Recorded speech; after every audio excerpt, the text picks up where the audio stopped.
We have a packed agenda for the next hour, so welcome everyone again. I am Barbara Fain. I'm the Executive Director of the Betsy Lehman Center, and I am joined by there are some members of the Betsy Lehman Center team here. There are some members of our advisory committee that has been very much immersed in the planning of this pilot that we're going to talk about today. And also two leaders of Pascal Metrics, who we are partnering with. They will actually be presenting most of the content this hour, and they're here to answer your questions.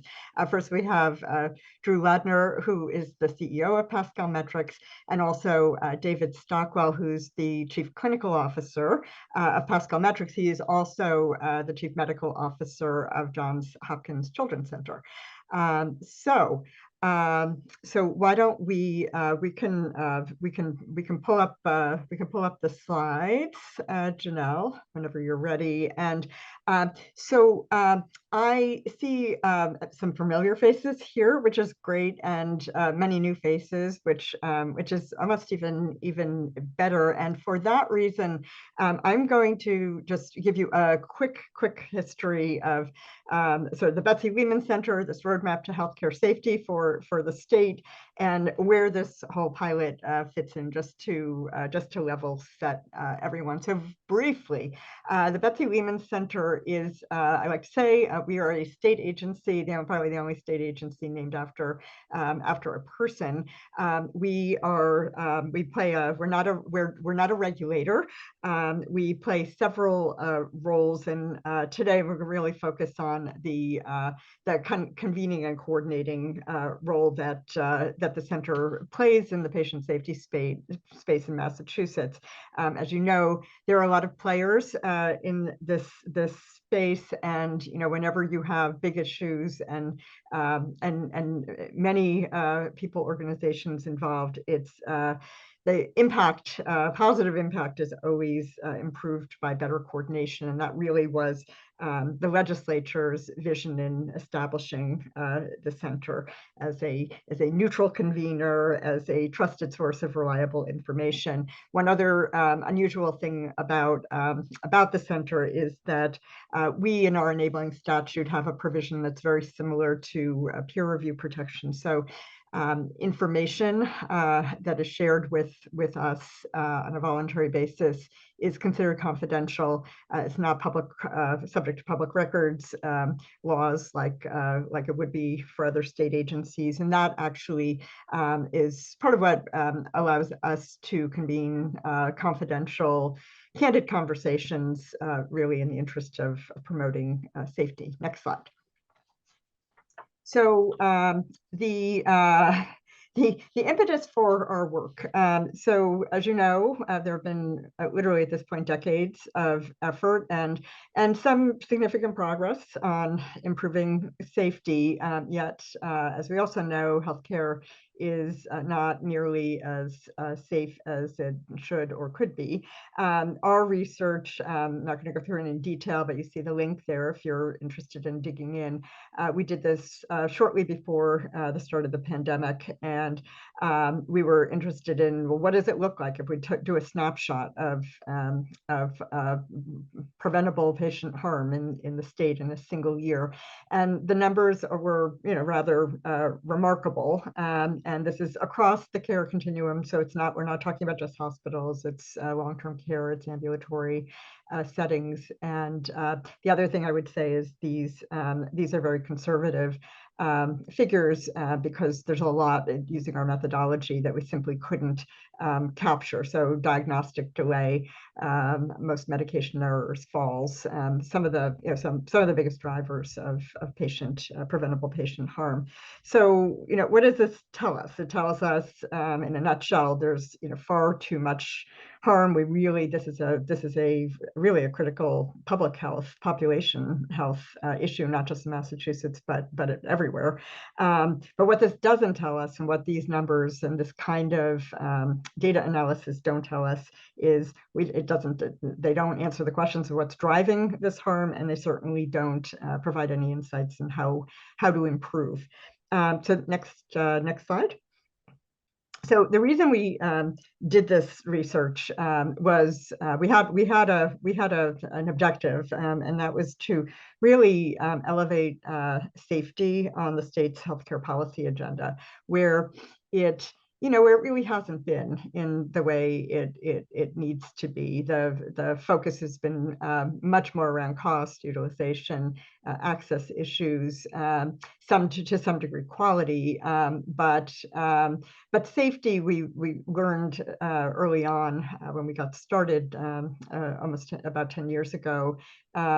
People, especially in Massachusetts, have a sense that, well, we're doing pretty well. Of course, things happen, but it's not a sort of systemic issue. And in any case, however we're doing is we're doing as well as we could be doing, which is a problem, because if you don't recognize that you have an issue, then certainly there are plenty of other very well recognized issues that are going to sort of take up all of the oxygen on the policy side. So so our main objective was to really sort of describe better, create a better awareness of what the issues really were and what the extent of the problem is, to get the key stakeholders to the table. So we were successful in pulling together a statewide consortium to really develop a plan. This group is over 35 organizations. Not all of the logos are here, but I think it's 38 organizations, really, again, from across the state's continuum of care. Next slide. And what that group did, worked through the pandemic.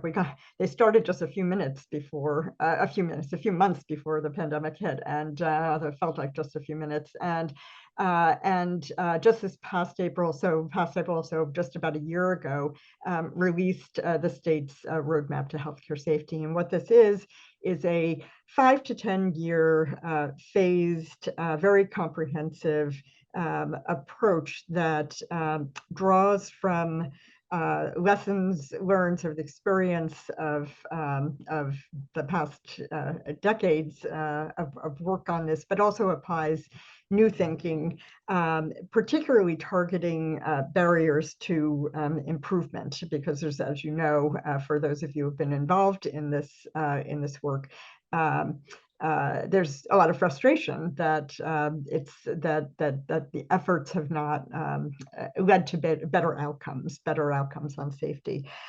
So the roadmap targets these barriers that have been holding back progress. And I would say there's a number are listed here, but most notably, and kind of the focus of this pilot, is a lack of timely, actionable data, both for provider organizations and for the state. So next slide.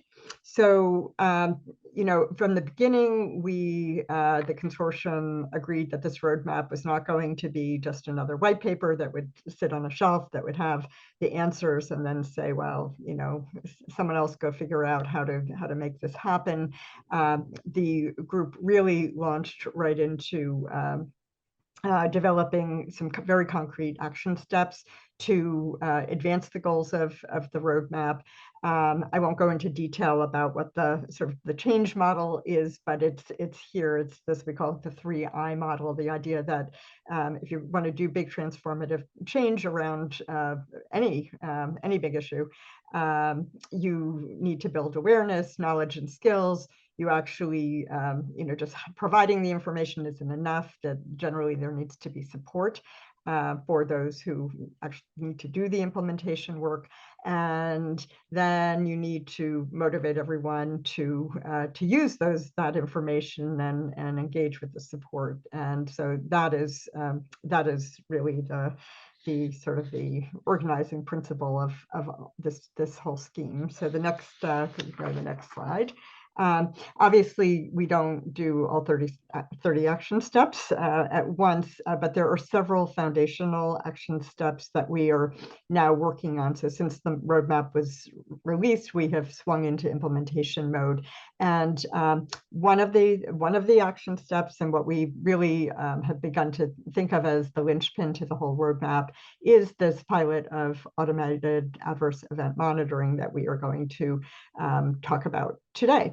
And so specifically, this is a new but proven approach, and that runs automated triggers against using existing hospital electronic health records to routinely detect harm in a much more thorough and timely way than current approaches can possibly do.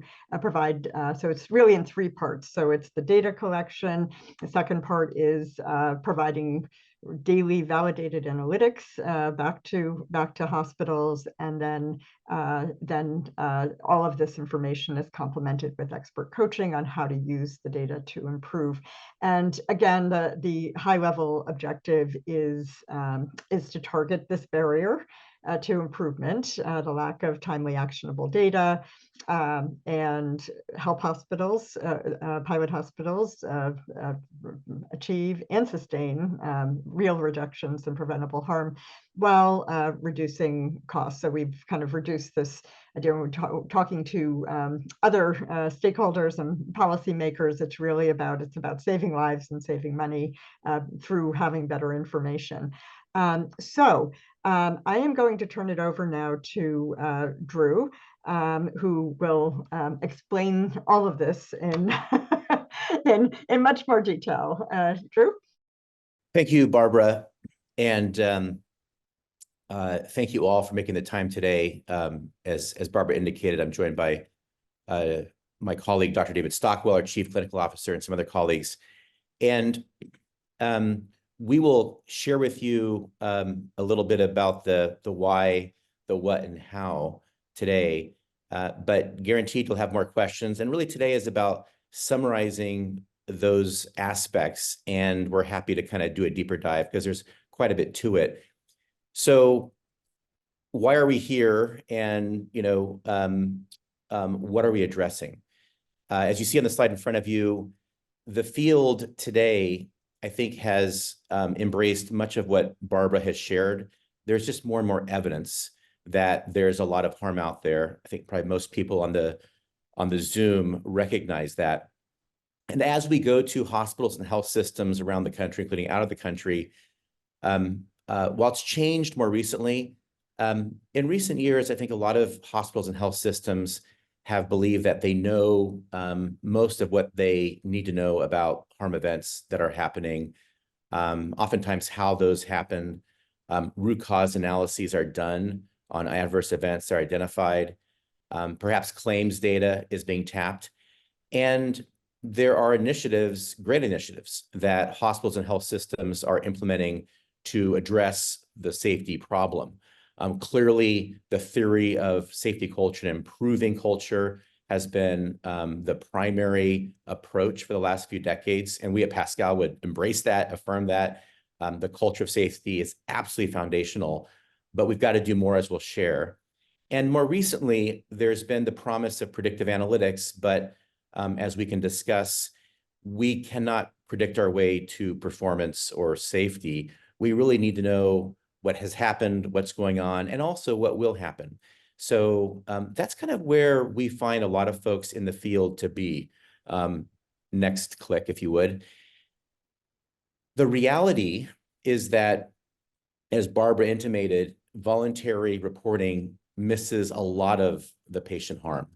The literature ranges, but a good, certainly 5% for the most part, but often 5 to 10% on the high end of harm events are missed. And as the literature also indicates, and as IHI has affirmed, 90 to 95% of those events identified by voluntary event reporting are not harm that reaches the patient. If you could just click again, I'd appreciate it. And so the root cause analyses that are being done are really being done on a very small portion of harm, and based on the literature, a lower severity of harm. And obviously claims data is limited in accuracy, actionability, and value, being so retrospective. So culture is necessary, but we can't rely on that alone. What we really need still today are validated adverse event outcomes based on EHR data. Next click. And that's really what's required for hospitals and health systems. The challenge has been, how do we operationalize that? Next slide. So just a little deeper dive on the harm. What's important about the harm problem is not just that it exists, but we're missing not just the events in that 95%, but also the patterns of harm and the common causes and contributing factors of those harms as well. And so if we don't know how our own patient population is suffering harm, how do we properly prioritize apart from external calls to action, which are more general recommendations for safety programs, et cetera. And the other piece of this is there are a lot of downstream outcomes that are missed as a result of missing the lion's share of the harm, leave alone the lack of actionability to which Barbara referred. Next slide. So in short, again, this is just a summary today. What Pascal has worked on and developed with a lot of hospitals and health systems over many years is a way to operationalize the evidence. A lot of folks know about triggers, but the challenge was always how does one get a trigger-based approach out of research mode into real clinical operations? And that's what we have successfully shown with hospitals and health systems around the country. And in short, it's a combination of software, which instantiates those triggers based on the evidence as well as other learnings.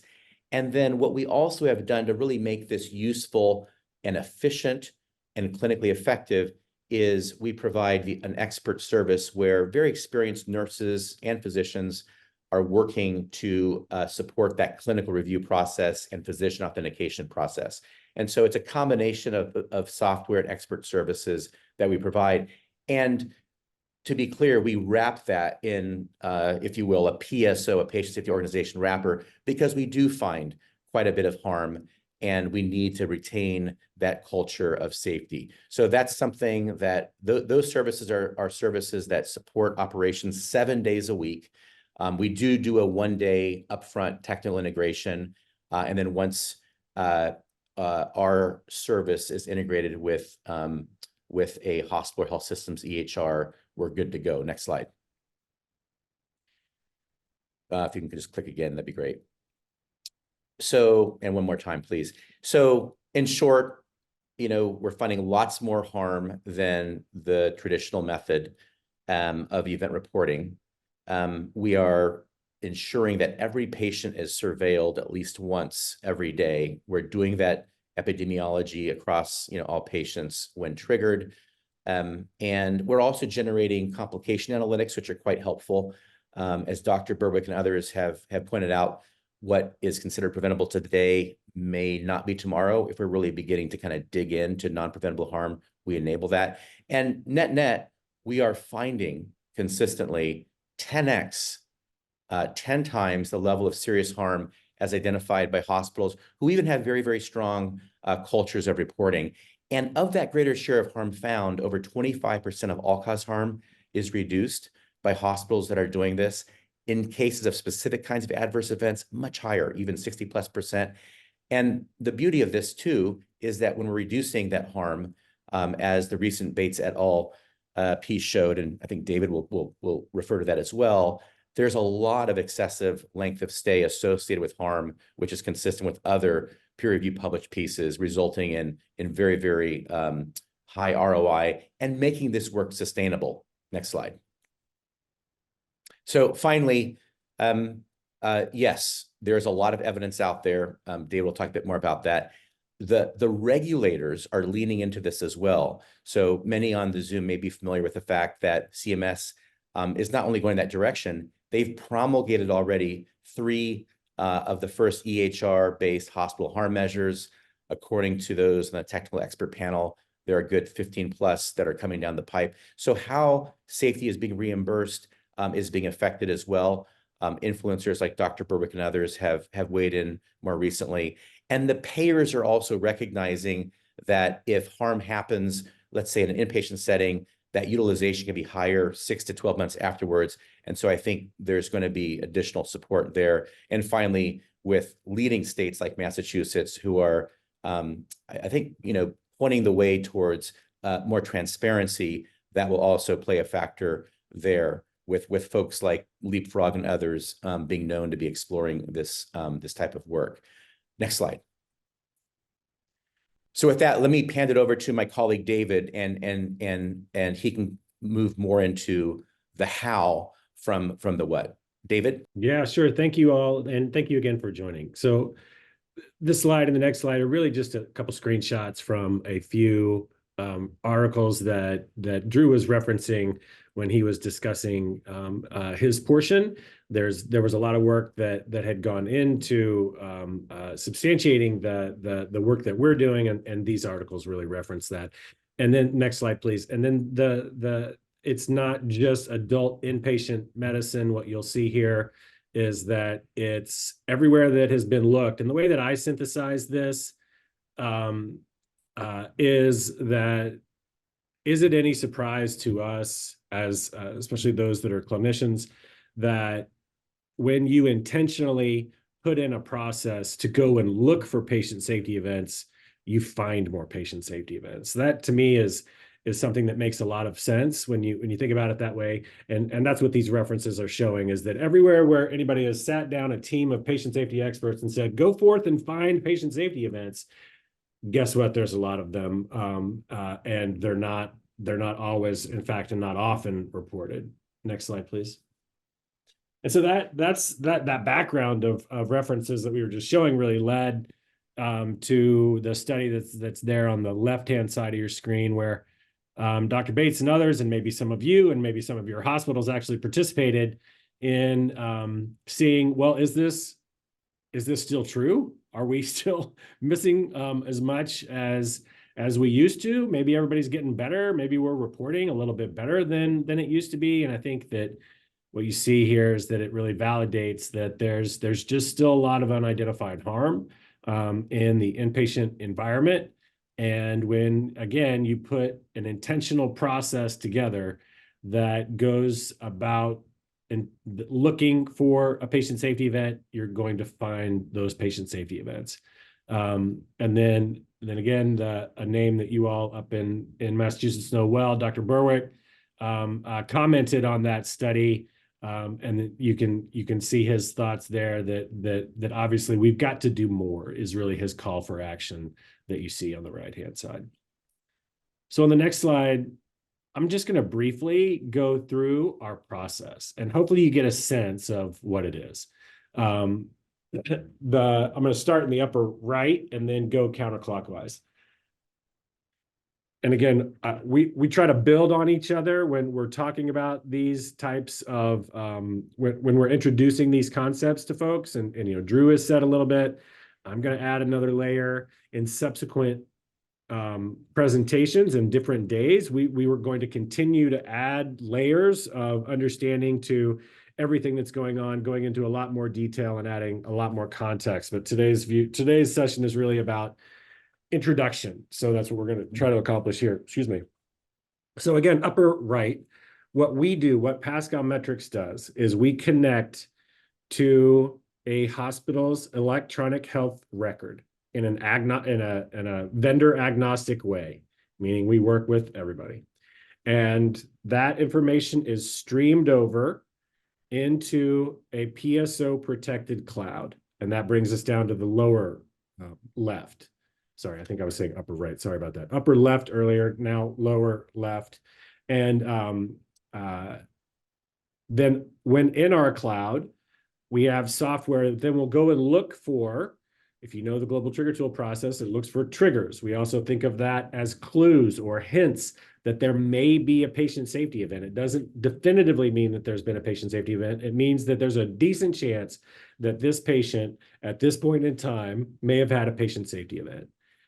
And so we don't stop there. Many of the triggers that we use are quite performant, and they're quite suggestive that they may be associated with a patient safety event, but they do need to be validated by a clinician, again, by a patient safety expert who has been trained on how to classify, to investigate and classify these types of events. So that moves us over to the lower right. And what you'll see there is our team of Pascal Metrics experts that will open up the actual EMR, a read-only copy of the EMR, and go and look to see for each of those triggers that have fired in our software platform. First, is it a patient safety event? And if yes, then 3 more questions are answered. What type, what severity level, and what preventability? Is it preventable or is it likely not preventable?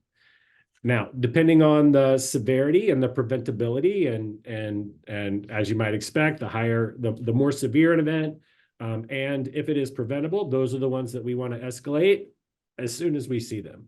So we do that.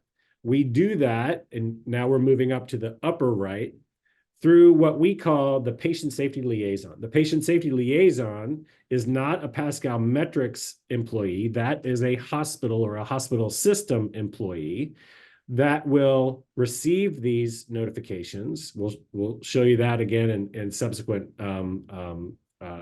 presentations, but that person is notified of these events, and then that person can distribute those events in much the way that you probably already do with your voluntary event reporting, events that are of high severity and likely to be a concerning event. So that person distributes those events to the folks at the hospital. That's how we try to facilitate timely notification of that event. And so that's really the process. Again, plug into the hospital, let those triggers fire. Our team investigates them. If it's a safety event, we document that, we tell the story, and we let that patient safety liaison individual know that this event has happened so that they can distribute it to the rest of their organization in a timely way. Next slide. A lot of detail on this slide. Really what this one, and again, we're going to go into each of these in future sessions, but really the one to focus on here is just the informatics and the IT implementation. People often ask, one, can you use it with any vendor? The answer to that is yes. We prefer to receive HL7 messages, which means that they stream over. There are other ways to do that we have done in the past and can continue to do. People often ask, well, how long is this implementation? How long does it take to connect our EHR to your cloud? We've done it in as short as a month, and it's lasted as long as 6 months or 8 months. It's really time-based on the availability of the hospital's IT systems and their personnel, so that they can, when we do connect, we can have a hospital IT person say, yep, this is a potassium of 4.2 in this patient. Do you see that, Pascal? Pascal says, yep, we see that potassium of 4.2. And you go through that just to validate the data. That's actually the most time-consuming step, is the scheduling of those types of sessions. So it's not a super complex process. We've done it several times, and we can do it fairly quickly in a small number of months, assuming your IT systems availability. Next slide. Now, just to throw in a little, I'm not an IT expert, but I am a physician, so we thought we might throw in some clinical examples that may be helpful. People often ask us, are there the opportunity for concurrent interventions, meaning that is this stuff happening in real time, and can our teams know about this in real time? Well, we really do try to help facilitate that. We've put in hypoglycemia and acute kidney injury because those are probably the most common examples where there are opportunities for concurrent interventions. We've had several clients tell us that because of their notification, their team's notification of these events, that they've been able to notify a patient safety team of an ongoing untreated scenario of hypoglycemia, as well as acute kidney injury, where the drugs haven't been changed, the doses haven't been changed, the intervals haven't been changed, whatever is needed to be changed, none of that has happened. But largely what I don't want to set expectations in the wrong way, those events do occur, but they probably are the minority of events that we do see. Many of the events that we see are actually done, they're complete, but we're adding value to that scenario because one, we're going to let you know about them in a timely way, and two, we're going to aggregate those so that you can have some deeper understanding of those events as they do aggregate. Now, people often ask us, okay, well, gosh, there's so many things. You're gonna release the fire hose to us. Are we gonna be able to do anything about this? I think that the way that I think about that is that this process really helps you go from a piecemeal approach of I hesitate to use the whack-a-mole phrase, but it is like that in patient safety in most hospitals today, to a more data-driven and data-informed decision-making, to where you can prioritize. You can look at a list of your most common preventable events and say, here's my list of top 5, top 10, whatever number you want to look at, of preventable high severity events. We think we have the capacity to work on this one and that one, and it may not be the whole list because nobody has all the patient safety and quality resources that you'd probably like to have. So you do need to prioritize. And then that is something that will be able to be done with our system. And that also leads to pattern identification within each one of those types of events, so that you can make sense of those and actually also understand the factors that are associated with those events. Not just that they're occurring, but here's the most frequent reasons that these events have been judged to be preventable.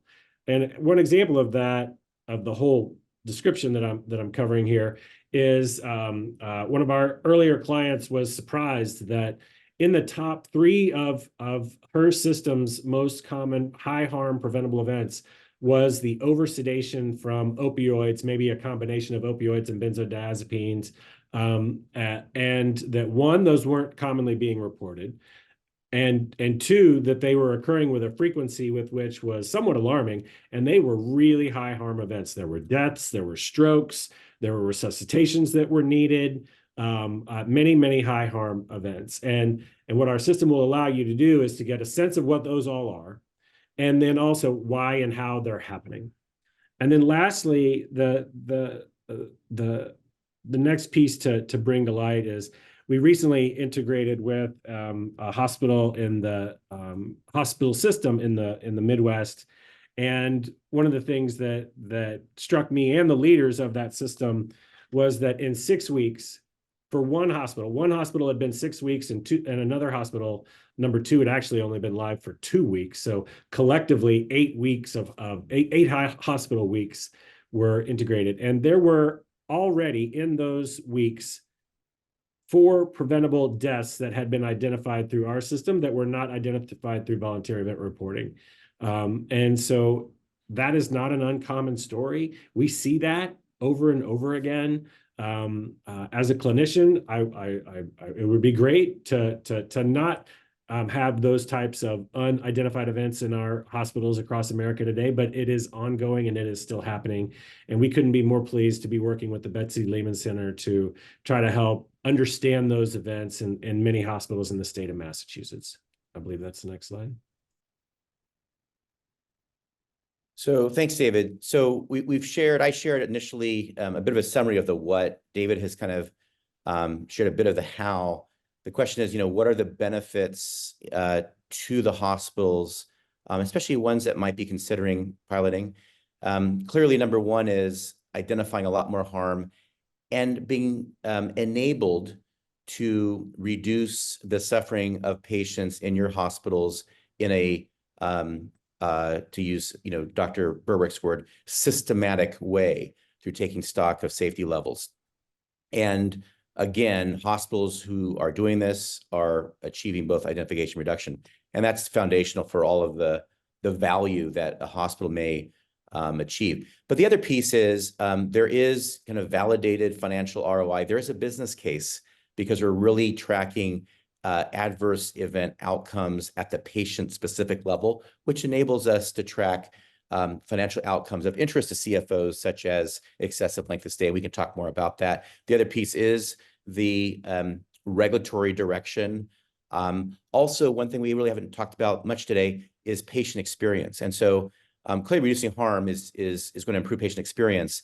But in future sessions, we may be able to speak a bit more about the implication of this work for Candor, CRP, and initiatives like those, which today largely rely on event reporting. So fewer patients, more retrospective, and that this can provide a much richer approach to Candor and CRP. And clearly, the legal protection is positive as well. Now, next slide. One piece that we're seeing significant, not just interest in on the part of hospitals, but real realization of value is in the risk management area. This is a perspective that some academic clinicians that a number of folks are quite familiar with shared, where the observation was made, look, perhaps the answer is hiding in plain sight. What if we applied kind of a chart audit approach to EHR data in real time? And that's what we're doing. And so as it turns out, there are hospitals who which have extended this technology-enabled method to risk. And just to give you a sense, they've reduced the average time to identify potentially compensable events from 50 days to 36 hours while the patients are still receiving care, which opens up a whole range of opportunities to take action to arrest a cascading series of events, to eliminate certain legal liability, perhaps to reduce legal expenses, indemnity payouts, but fundamentally to improve patient experience. And so that's an example of an area that is really adding to the benefit. Next slide. Here's just a graphic representation of what I just shared. And that is quite significant, a significant driver of the risk story. Next slide. One final thing, just as an example, is there's literature that is emerging, and actually David has been an investigator on some of these studies showing that there are racial and social biases in event reporting. And so the benefit of this approach, which is proactively seeking to find harm, as David said, in every single patient, irrespective of who they are or what their race is or their social, we eliminate that source of now validated racial and social bias in the identification of safety events, really increasing safety equity and reducing safety inequity. So finally, what I would just say is we'll kind of get into more in future sessions. We hope you join. Look, a lot of the hospitals that started doing this did this by their own admission because they were interested in safety, even safety zealots. But what a lot of the early hospitals acknowledged is that they learned more about care through this approach than any other method. And as we continue to do this work, we're seeing the benefit of identifying and reducing adverse events move throughout the organization and really making it more of a strategic initiative versus, another patient safety tool. So hopefully that's helpful, and we look forward to discussion. So just a little bit about the timeline, and then we want to just open this up to your questions. So here we are at the nearing the end of April. We're doing this informational process. We are going to be in the not too distant future asking for more formal expressions of interest from potential pilot hospitals, and then going through a hospital selection process. We will talk more about this in the future, but we are looking for a diverse group of 6 to 8 Massachusetts hospitals, ranging from a couple of large academic medical centers on one end to small rural hospitals or not affiliated with the larger system hospitals, and then several in between. The idea will be that we will, by the time we get to October 1st, we'll be ready to move ahead with the technical integration and also launching a learning collaborative that pilot hospitals will be part of. I do want to, just in the interest of transparency, mention that while we have the funding, we have the funding secured for the work that we're doing between now and October. We do need to secure the rest of the funding. We are working to secure that through the state budget process, which is happening now. And then after that preliminary work is done, the data, what Drew and David have been talking about, so the data collection, the analytics, all of that would ideally start happening by the beginning of April. So that's really almost a year from now. But so we're rolling this out at a pace that hopefully will enable hospitals to engage, will not feel overwhelming in terms of getting everything up and running, and will be providing a lot of support along the way. There will be, in addition to the data flowing back to each of the pilot hospitals about their own patients, there will be de-identified aggregated data shared with the Betsy Lehman Center each month, and that is for the purposes of evaluation. And we also will be engaging an independent research team, very expert team, to do that evaluation. And then these learning collaborative meetings will continue through that process. So what we're looking for is basically, it's an 18-month commitment. The first part of it is the technical integration, getting started, and then a year's worth of data collection and analysis. So next slide. I'm just going to skip through these, actually, because I think I've mentioned. We could just go to the last slide on the upcoming information sessions. So as David and Drew were mentioning, today is really about just that high-level overview. We're going to provide the opportunity to kind of dig into the details over the next several weeks. And these, we'll share the slides after this. The links to register for each of those sessions are here, but they're also on the Betsy Lehman Center's website. And we will be recording all of these sessions, because we know that it's difficult with all of your schedules to tune into everything live. But the benefit of tuning in live is that we can have a Q&A, which is what we're going to do right now. So we can pull the slides down. And Barbara, Patricia Godwin did drop into the chat a two-part question, and I think either you or David and Drew could field this one around potential liability risk and what this is based on. Sure, maybe I can take that. Thanks for the question. So it's a great question, and it's a very common question, because when a hospital health system hears that we're identifying 10x level serious harm, what is the potential liability risk? So this is the reason why this work is done within a PSO.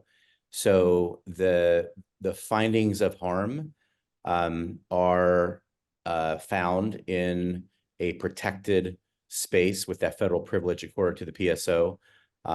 That's held up really well in court. I think if you wanted a deeper dive, I'm happy to take that offline for a deeper dive, including with our outside counsel who are experts on the PSO front.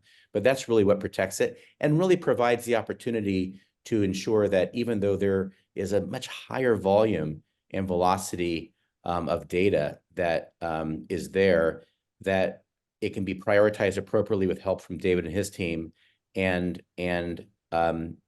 additional resources are not needed. It's just really prioritizing based on what the clinical judgment is, and the rest of it is protected from legal liability. Is that helpful? Any follow-ups on that? That looks like there's another question that says, is it based on discharged patients only, active inpatients, or outpatients? This is active inpatients. These triggers fire on anyone who is in the inpatient environment.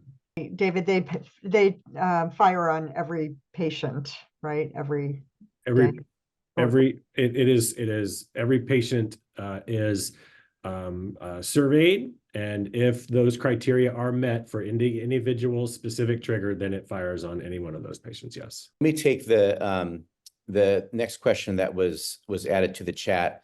So the integration with any commercial EHR that includes Epic, per the question, Cerner, could be Allscripts, Sunrise, you name it, is largely an integration using HL7 data. We can accept flat files as well for some feeds.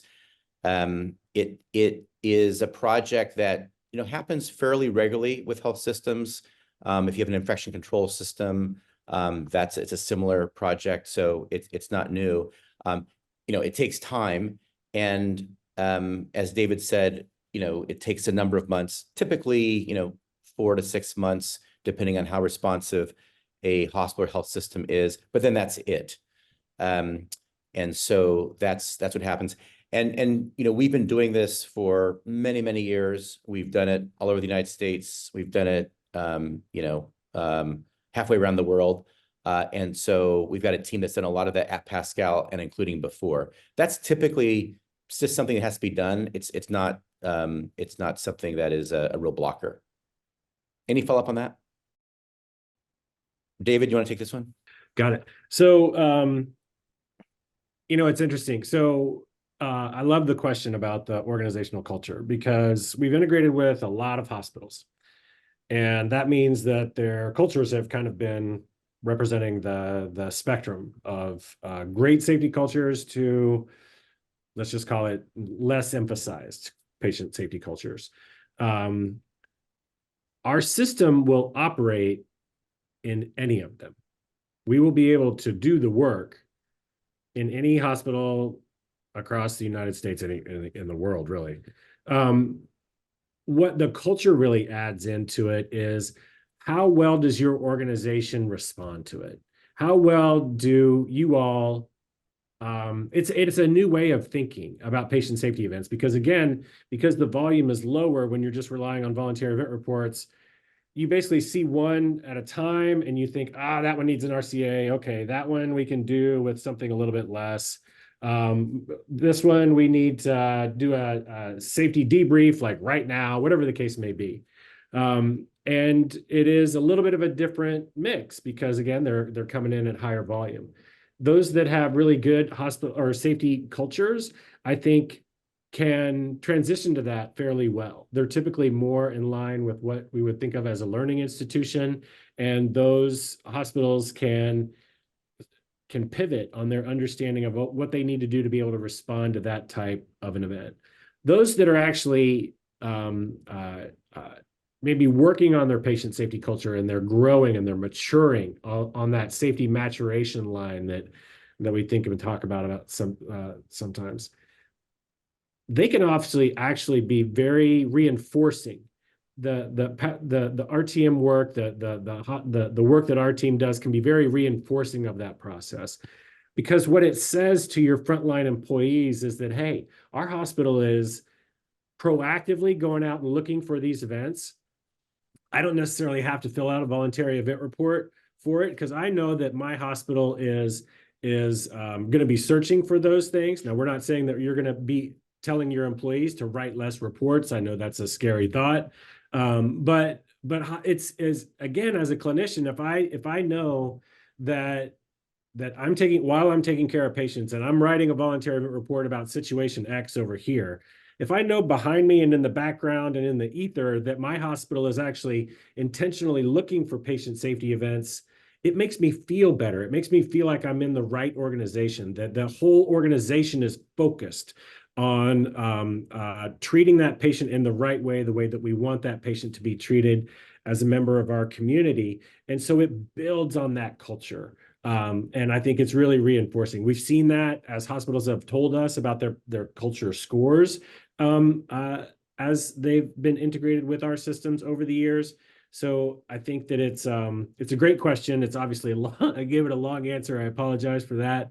But it's one that really depends on the hospital. And I'd be happy to talk more about that because it is a fascinating question.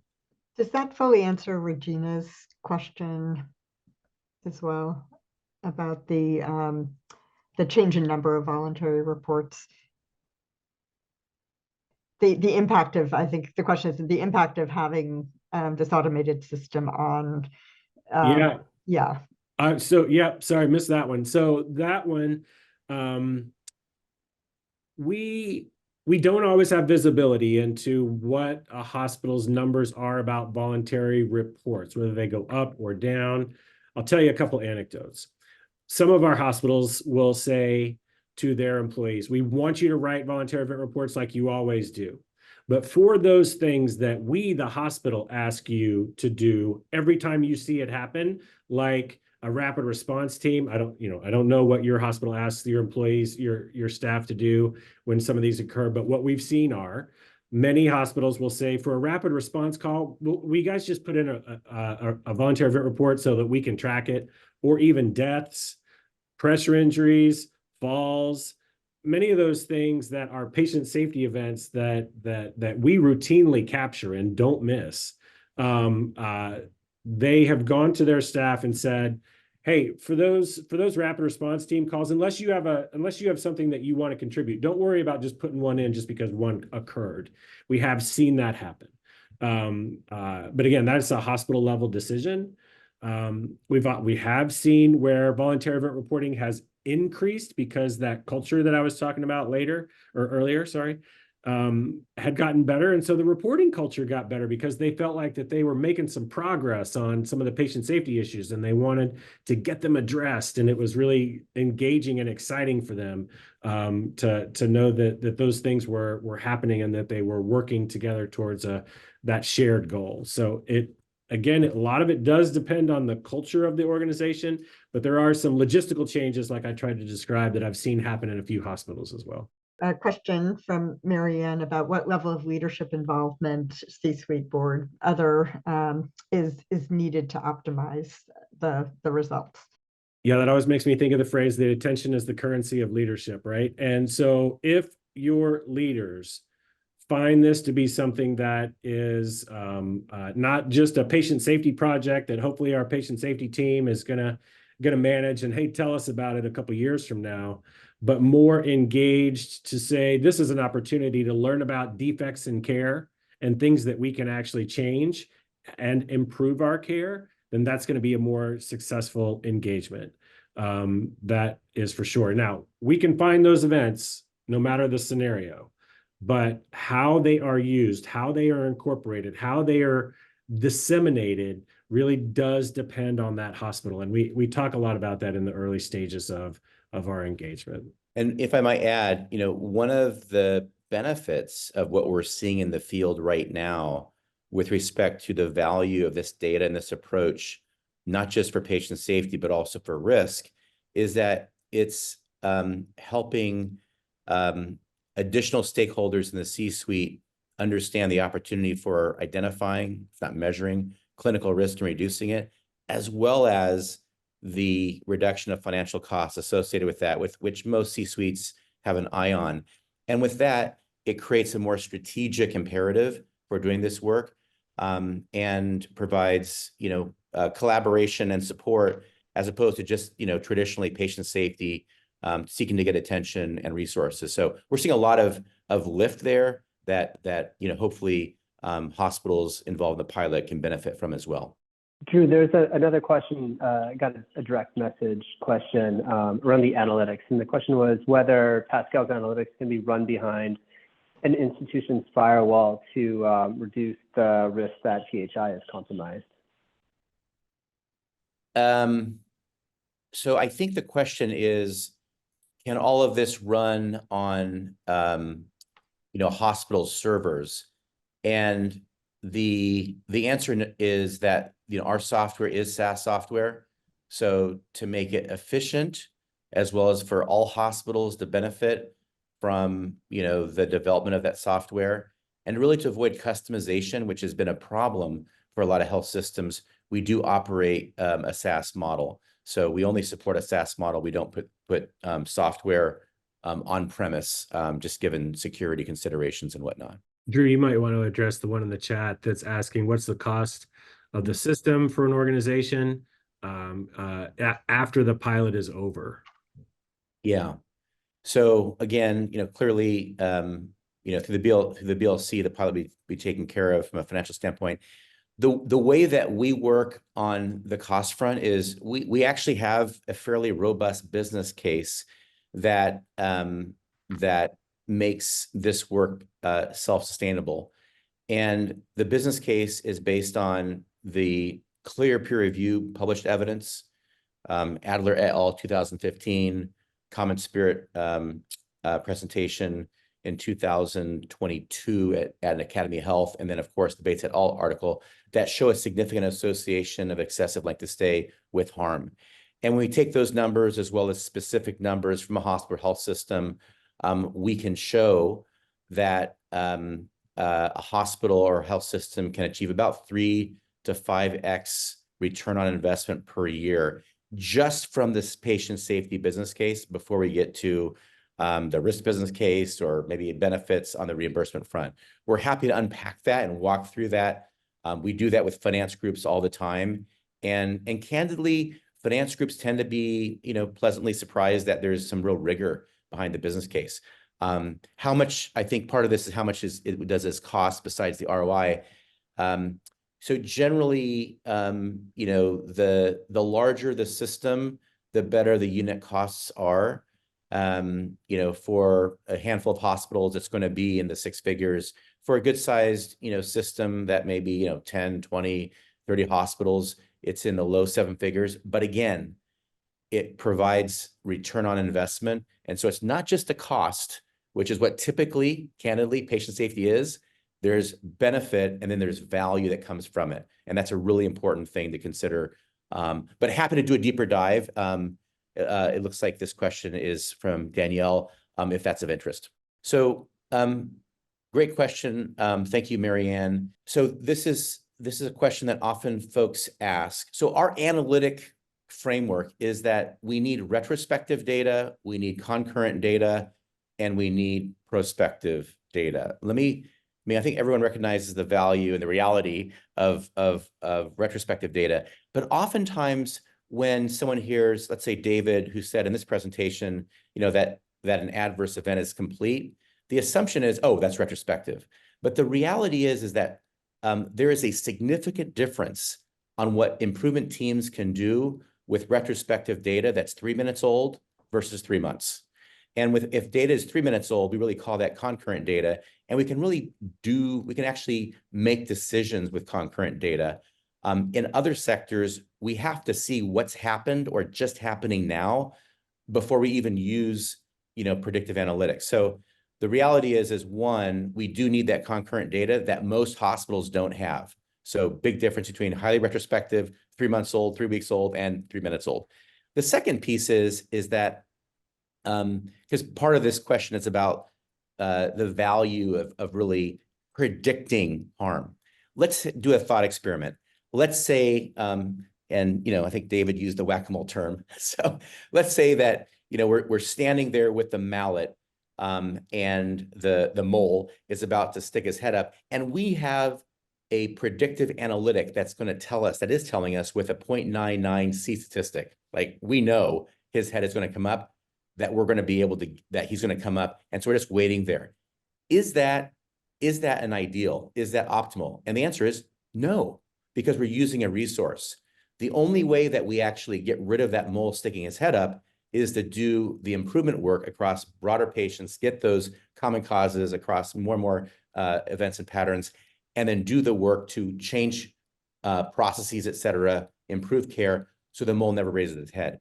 So it's a both and. We start with, to answer your question, measurement and management, which most hospitals really aren't doing with good data, with rates of harm, which Dr. Berwick said the event report doesn't provide.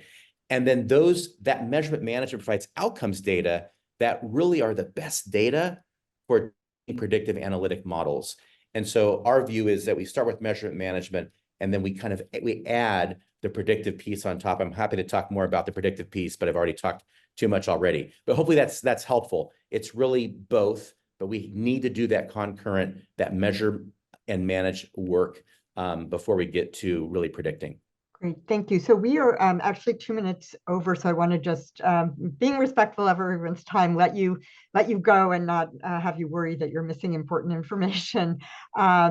We will, as the next session is same time next Friday. You do need to register separately to get the Zoom link, I believe. So please do that. We will send out some more communications about that. We will share the slides. And if between now and then you have other specific questions, please address them to Charlie Carter. His information is on the slides. His contact information is on the slides, and we will make sure that we will get depending on the question, we'll get the information from the best person to answer to get back to you.